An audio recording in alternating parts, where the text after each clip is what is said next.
مال اور جان سے جہاد کرنے والوں کو بیٹھ رہنے والوں پر اللہ نے درجے میں فضیلت بخشی ہے، اور بہترین انجام کا وعدہ اللہ نے سب سے کیا ہے، اور اجر عظیم کے لحاظ سے اللہ نے جہاد کرنے والوں کو بیٹھ رہنے والوں پر کہیں فضیلت بخشی ہے، یعنی اللہ کی طرف سے درجات میں اور بخشش میں اور رحمت میں، اور اللہ بڑا بخشنے والا ہے، بڑا مہربان ہے۔ جو لوگ اپنی جانوں پر ظلم کرتے ہیں، جب فرشتے ان کی جان قبض کرنے لگتے ہیں تو ان سے پوچھتے ہیں کہ تم کس حال میں تھے؟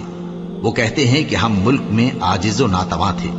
فرشتے کہتے ہیں کیا اللہ کا ملک فراخ نہیں تھا کہ تم اس میں ہجرت کر جاتے؟ پس ایسے لوگوں کا ٹھکانہ دوزخ ہے، اور وہ بری جگہ ہے لوٹنے کی۔